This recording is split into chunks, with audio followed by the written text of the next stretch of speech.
The entire cafeteria went silent after a sharp crack echoed through the air, the sound of a palm meeting skin. Every head turned toward the source. A tray of food lay spilled across the floor, soup dripping down from the edge of the table, and standing in the middle of it all was a girl no one had really noticed before, tall, slender, dressed simply, her hands still trembling as she tried to steady herself. Across from her stood a boy named Logan, the self-proclaimed king of the school, smirking as if slapping someone was a sport. "Welcome to Ridgeview High," he sneered, his voice echoing off the cafeteria walls. "If you believe that kindness deserves a second chance, that no one should be humiliated just for being new or different, please take a moment to like, comment, share, and subscribe to Always Kind. Your one click helps us spread stories that heal, inspire, and remind the world what compassion looks like." For a few seconds, the girl, her name was Asha Moreno, didn't move. Her eyes stayed fixed on the floor, on the mashed potatoes staining her shoes, on the laughter that rippled from Logan's table. But then something in her shifted. She took one slow breath, straightened her back, and raised her gaze. There was no anger on her face, only calm, the kind of calm that made the laughter die mid-chuckle. Her eyes held a strength no one expected. In one quick, fluid motion, too fast for anyone to process, Logan's body hit the ground. One moment he was standing, the next he was face down, clutching his wrist, a sound halfway between pain and disbelief escaping his lips. The cafeteria froze. Everyone thought she had attacked him, but it wasn't that simple.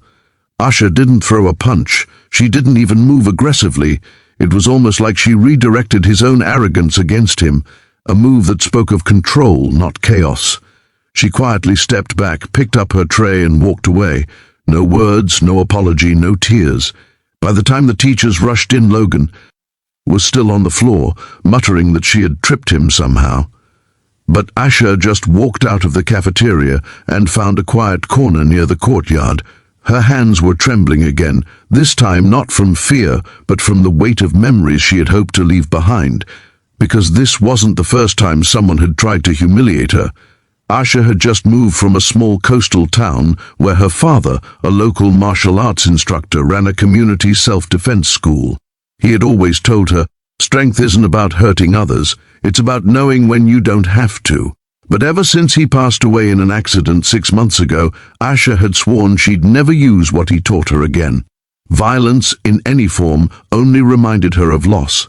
She'd promised her mother she'd focus on peace, on starting fresh. But that moment in the cafeteria tested every ounce of restraint she had. Later that day, word spread like wildfire. Some students whispered that she was a trained fighter. Others exaggerated, saying she broke Logan's wrist. None of it was true. She hadn't even touched him after he slapped her. But stories in high school have a way of growing teeth. By the end of the day, everyone knew her name, and everyone either feared or admired her. The next few days weren't easy. Teachers gave her wary looks.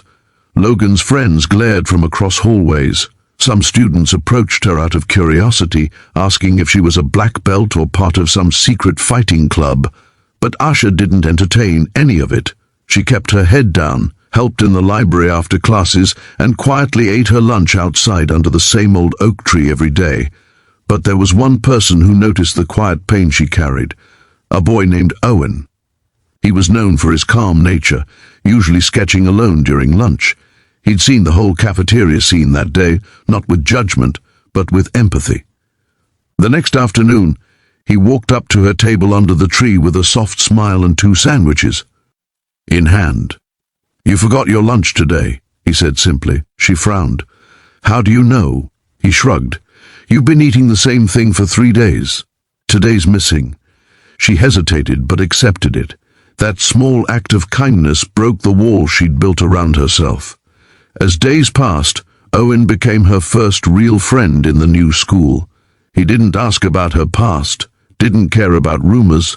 They'd talk about art, about how music could heal the soul, and sometimes about her father's philosophy of peace. But peace never stays long in places ruled by pride. Logan couldn't handle being embarrassed. He was used to being untouchable, captain of the soccer team, son of a wealthy businessman. His friends pushed him to restore his reputation. So one afternoon, when Asha stayed behind in the art room helping Owen clean brushes, Logan and two of his teammates locked the door behind them. Owen froze as Logan stepped forward, smirking again. "So, Asha the ninja, right? Show me that move again. This time, let's see if you can pull it off when I'm serious." The other two laughed, blocking the exit. Asha stood silently, her calmness returning like a shield. She looked straight at him. "You don't want to do this," she said softly.